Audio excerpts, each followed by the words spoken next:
tardes para todos nuestros amigos que nos están viendo. Hoy ya, como siempre, como todas nuestras tardes, es una tarde muy, eso de lujo, porque tenemos un invitado, eso de lujo, al expresidente de la República de eh, Ecuador, Lucio Gutiérrez, a quien le damos las gracias por estar aquí. Muchas gracias a BHTV, que nos da ese espacio que nos permite llegar a varias provincias, a la coordinadora republicana, y por supuesto, esto también se transmite por mis redes sociales.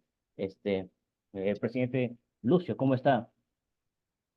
Hola, buenas tardes. Un gusto inmenso saludar a través de Cristian Quiñe a todos los jóvenes de la hermana República del Perú. Es realmente muy placentero, un honor, repito, poder saludarles a ustedes, estar con ustedes, conversar con ustedes y aprender mucho de la hermana República de Perú. Así que realmente muy contentos. Este momento, pues, nos estamos trasladando desde la sede de nuestra organización política que se llama Partido Sociedad Patriótica a la Asamblea Nacional. Pero obviamente, pues, uno siempre debe estar listo y dispuesto a conversar, especialmente tratándose de jóvenes como ustedes. Así que a la orden, mi estimado Cristian, y listo, pues, para conversar con usted. Gracias, presidente Lucio. Gracias. Sabemos claramente de que hubo un problema internacional. Recordamos también de que lamentablemente tuvo que pasar un suceso en la cual el presidente Noboa tuvo que irrumpir o entrar a la embajada, eso de México, en la cual eso trajo ciertas consecuencias. Y si bien es cierto, ¿cuál es su posición con respecto a eso? Y también, o cómo van las repercusiones. También entendemos que se está recuperando de ello también. A ver, al respecto, definitivamente ya ha quedado muy claro para la comunidad internacional que hubo una doble violación de soberanía. México violó la soberanía de Ecuador y Ecuador pues también hizo lo propio. Tal vez aquí la pregunta sería, ¿quién primero cometió ese error? ¿Quién primero violó la soberanía del otro país? Y definitivamente fue el presidente de México, López Obrador, quien se metió en asuntos de política interna del Ecuador, lo cual pues no está permitido para un gobernante. Puso en duda el resultado electoral de las elecciones en nuestro país, el presidente de México, y luego pues acogió como huésped inicialmente y luego le dio la calidad de asilado diplomático a el ex vicepresidente Jorge Glass. El ex vicepresidente Jorge Glass tiene sentencias que están ejecutoriadas por casos de corrupción y tiene varias investigaciones justamente por haberse robado el dinero de los ecuatorianos. Hay un caso de alrededor de 3.000 millones de dólares que desaparecieron, que el pueblo ecuatoriano contribuyó luego de los terremotos que hubo tanto en Manabí como en la provincia de Esmeraldas en el año 2016. El Ecuador aportó y también la comunidad internacional con alrededor de 3.600 millones de dólares. Se gastaron o se han justificado gastos por alrededor de 600 millones de dólares y no se han justificado gastos por 3.000 millones de dólares.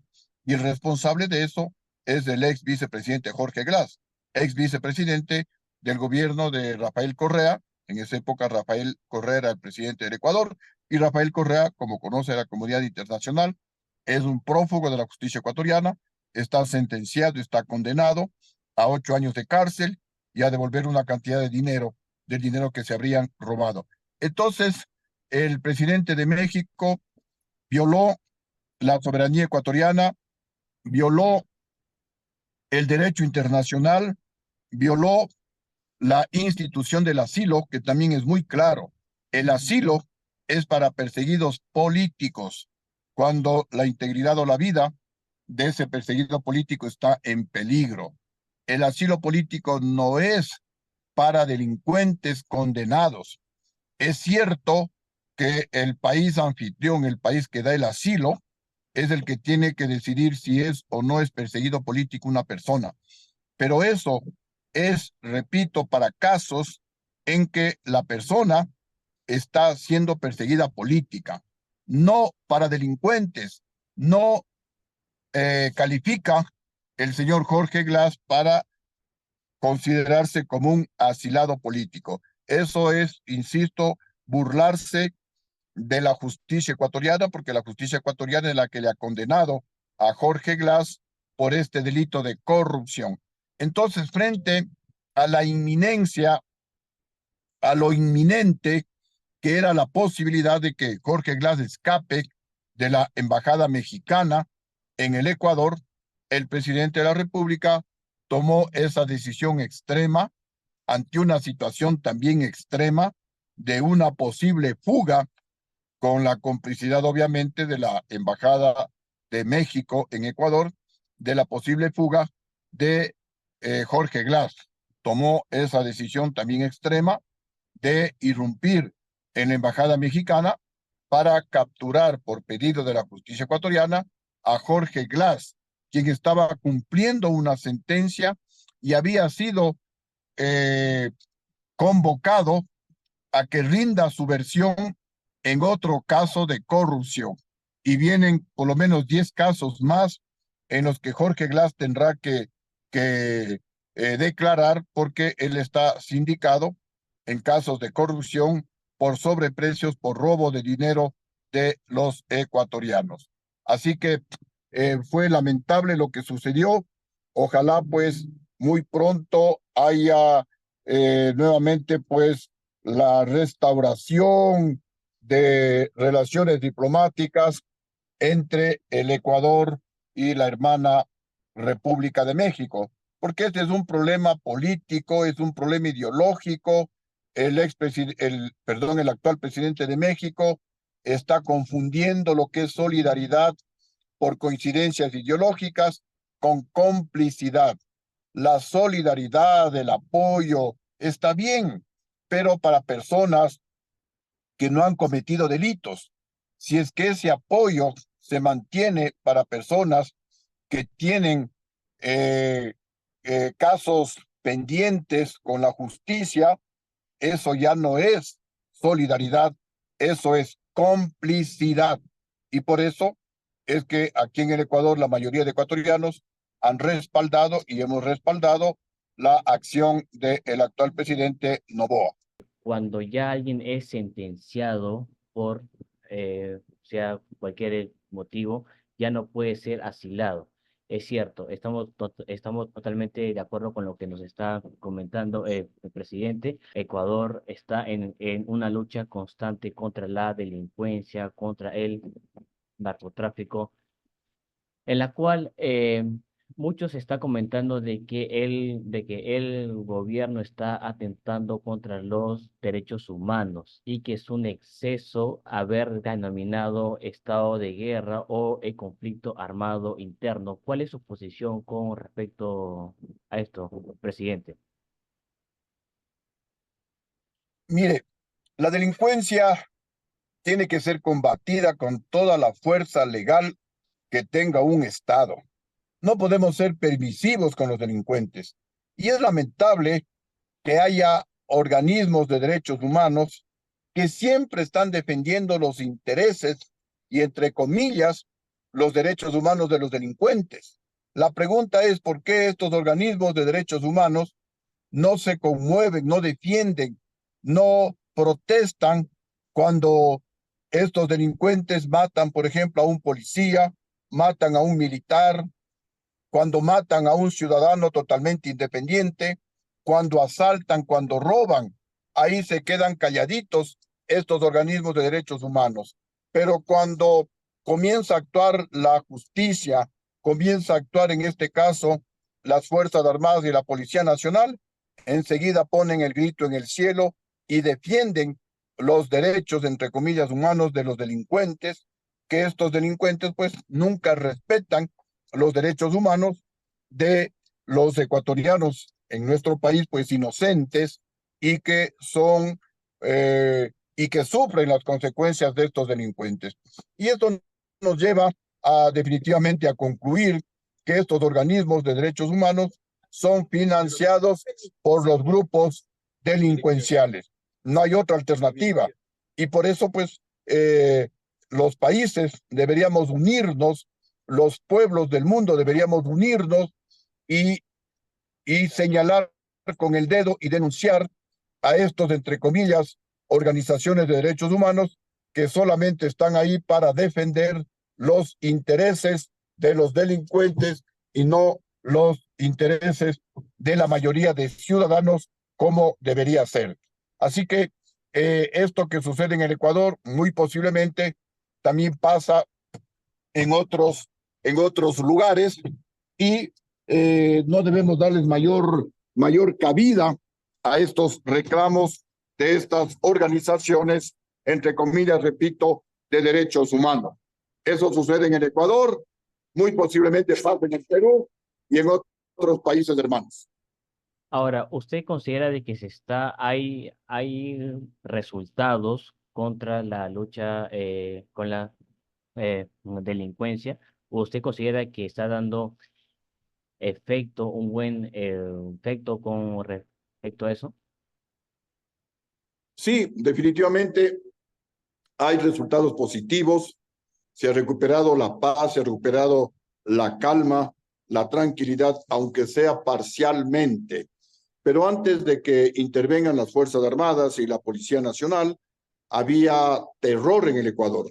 Lograron estos grupos de delincuencia organizada sembrar el terror. La gente ya no salía, los locales comerciales cerraban a las 5 de la tarde, la economía ecuatoriana se estaba quebrando. Me parece que fue una decisión acertada la del presidente de la República de aceptar la recomendación que le hizo Fuerzas Armadas de que declare al Estado ecuatoriano territorio de conflicto armado interno, porque a raíz de eso las Fuerzas Armadas pudieron salir, enfrentar a la delincuencia organizada, tomar el control de las cárceles y ahora pues, si bien es cierto que no se ha neutralizado totalmente la inseguridad, pero hemos ganado bastante.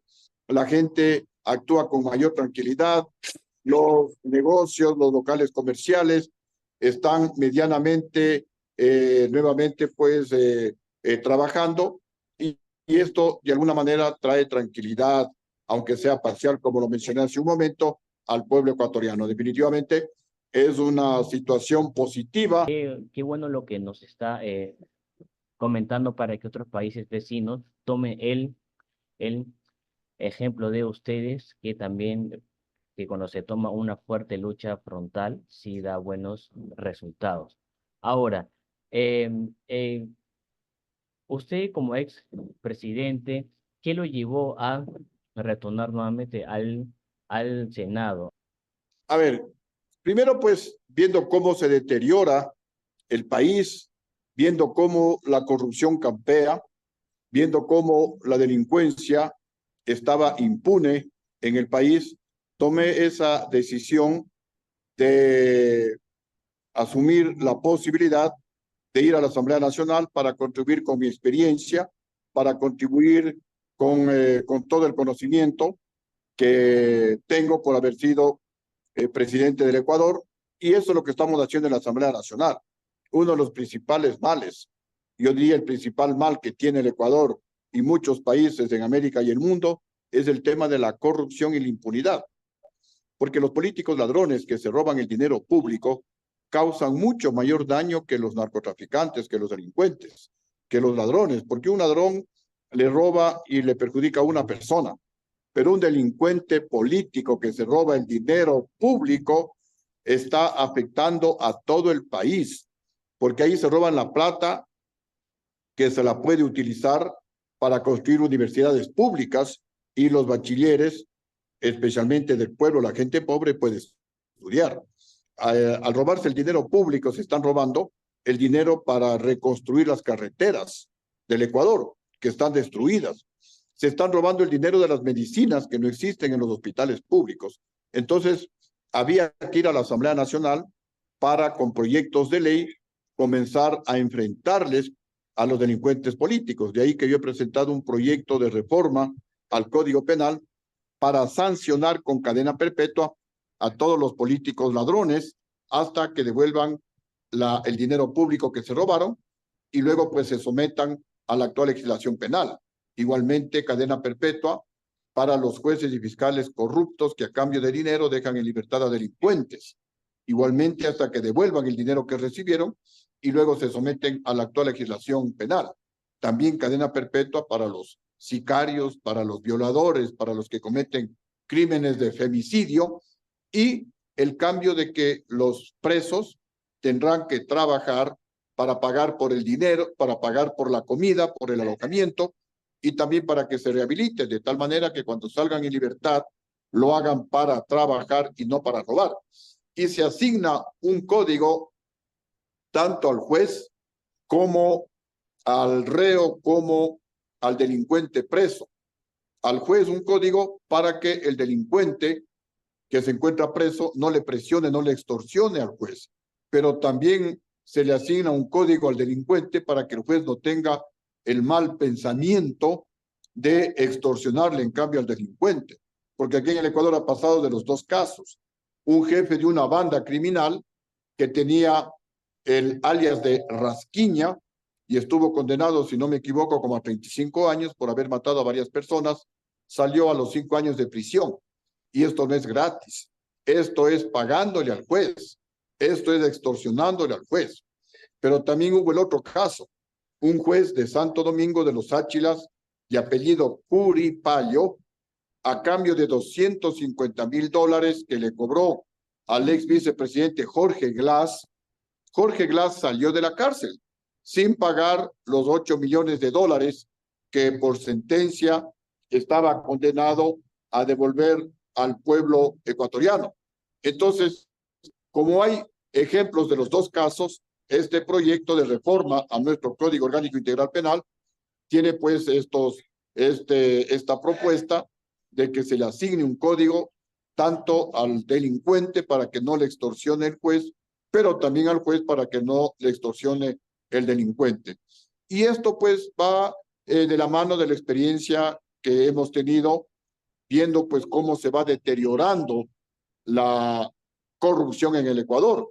Y se acostumbraron los políticos a robar el dinero público y luego huir del país. Hay muchos delincuentes políticos que están en México.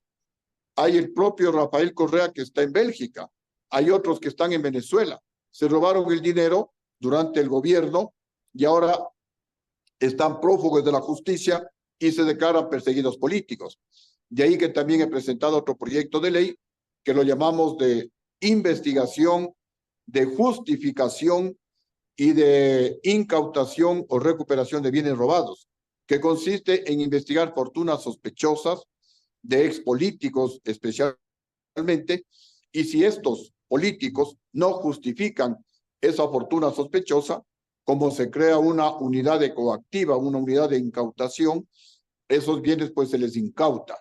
Esto con la finalidad de terminar con la impunidad que existe en el país. Porque como hay jueces corruptos, entonces hay impunidad para los delincuentes de cuello blanco o los políticos ladrones. Justamente esto es lo que motivó regresar a la política para seguir contribuyendo en beneficio de mi país, en este caso desde la Asamblea Nacional. Qué importante también lo que nos está eh, comentando, presidente, presentar dos proyectos de ley que van a servir para que su país pueda seguir creciendo y también una lucha frontal contra la corrupción. Excelente. Como bien usted nos está ilustrando de acuerdo a la situación crítica que está pasando su país y por cierto, gracias por la aclaración que usted ahora está como congresista, asambleísta. Ahora, cuando anunciamos en nuestras redes que usted iba a estar con nosotros ahora a las 5 de la tarde aquí en nuestro programa, muchos jóvenes dejaron sus dudas diciendo de que muchos gobiernos pudieron resistir a ser derrocados, es decir, el gobierno de Dina Boluarte pudo resistir a que hubo toda una marea de marchas, hubo una serie de muertos, pero anteriormente, en el año 2020, el gobierno presidente de Manuel Merino no pudo resistir y tuvo que renunciar por ello. Ahora también, en otros casos también en Colombia, Álvaro Uribe, en la cual pudo resistir a pesar de todas las marchas y la marea que se venía, eso con fuerza. Igual pasó con Sebastián eh, Piñera en Chile. ¿Qué nos puede dejar usted como enseñanza? ¿Qué es lo que causó que usted saliera de la lamentable presidencia? Ya que usted, mucho se dice también de que usted llevó al voto con la izquierda, pero usted llevó a un gobierno de inversión, libre mercado, y las marchas fueron de izquierda. ¿Qué nos puede enseñar con respecto a esto, presidente Lucio?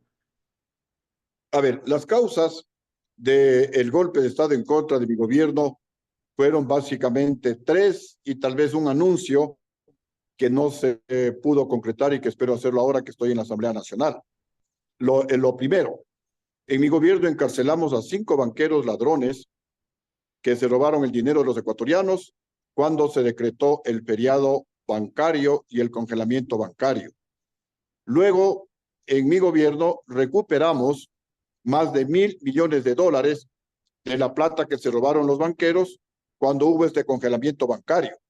Con la anuencia del presidente de la época, en el año 1999, se decretó el congelamiento bancario. ¿En qué consiste esto? En que la gente se quedaba con el dinero que tenía en el bolsillo, ya no podía retirar el dinero de los bancos. Era un robo a mano armada, era un robo descarado, era como meterle la mano al bolsillo de los ecuatorianos y quitarles la plata. Muchos ecuatorianos depositaron el dinero después de haber trabajado 35, 40 años y de pronto el dinero se lo robaron.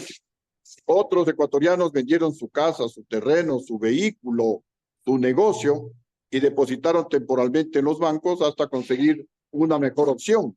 Y de pronto se quedaron sin el dinero y con los sueños totalmente destruidos. Así que a esos banqueros, aprovechando una institución que teníamos en el Ecuador que se llamaba la Agencia de Garantía de Depósitos, con las siglas AGD, que tenía la capacidad coactiva, recuperamos de esos más de $1.000 millones. Y también, pues, en esa misma época, a 190 deudores morosos que le debían dinero al pueblo ecuatoriano por intereses, por multas, por préstamos que habían hecho a bancos estatales y que simplemente no pagaban, yo di la orden de cobrarles. Y como teníamos también la capacidad coactiva de incautarles bienes, entonces incautamos bienes a gente poderosa, como por ejemplo Juan José Pons, un gran empresario, pero que debía como $30 millones y no pagaba. Se le incautó bienes al hermano del expresidente León Febres Cordero. Igualmente debía varias decenas de millones de dólares y no pagaba. Yo di la orden de que incauten bienes. Entonces, el expresidente, que en paz descanse, León, la revuelta, se reunió con el mando militar de la época, el vicealmirante Víctor Hugo Rosero Barba, jefe del Comando Conjunto, el general Luis Aguas, comandante del Ejército, el general Hernán Ayala, comandante de la Fuerza Aérea, y son ellos los que al quitarme el respaldo se cayó el gobierno. Inmediatamente los 5 banqueros salieron libres, se devolvió todo lo que había incautado a los deudores morosos y no se ha vuelto a recuperar un solo dólar más de la plata robada. Y también yo en esos días hice el anuncio de que iba a traer a la banca extranjera para que en competencia con la banca ecuatoriana bajen drásticamente las tasas de interés a niveles internacionales. Entonces fueron estos anuncios lo que hizo que la bancocracia, la oligarquía ecuatoriana se levante con los mismos diputados del Partido Social Cristiano me dijeron, presidente, cambia la cúpula militar, porque los generales del mando militar se reunieron con la bancocracia ecuatoriana, se reunieron con el expresidente León Febres Cordero. Está listo el golpe militar, cambia la cúpula militar. Y Yo antes de cambiar a la cúpula militar, en un exceso de responsabilidad, llamé a la cúpula militar al despacho presidencial y les increpé: generales, sé que están conspirando contra mi gobierno. Obviamente los generales nunca iban a decir, sí, estamos conspirando. Me mintieron y dijeron que jamás podían ellos conspirar contra el gobierno, que el gobierno estaba haciendo bien las cosas, que era en cifras y en resultados del mejor gobierno de toda la historia del Ecuador, porque mi gobierno tiene todos los récords: el mayor crecimiento de la economía, cerca del 9%, la mayor reducción anual de la pobreza, más del 4% anual, la mayor generación de empleo, más de 250,000 empleos por año, la mayor producción diaria de petróleo, como llegamos a 550,000 barriles diarios de petróleo. En el Ecuador se invertía, según la ALADI, más que en los países vecinos. Por eso la economía crecía cerca del 9%, se generaban más de 250,000 empleos por año, se reducía la pobreza. Yo creí en la palabra de los generales, no cambié a la cúpula militar y a los 2 meses de haber tenido esa reunión, aprovechándose de ciertas manifestaciones en Quito, el país nunca se paralizó ni un minuto, porque el país estaba bien, pero así son las oligarquías. Estas oligarquías compraron a los generales traidores, me quitaron el respaldo, se cayó el gobierno y, como ahora dicen los analistas objetivos, ahí comenzó la debacle del país, porque la economía que crecía al 9%, este año, según los cálculos, no va a crecer ni al 1%.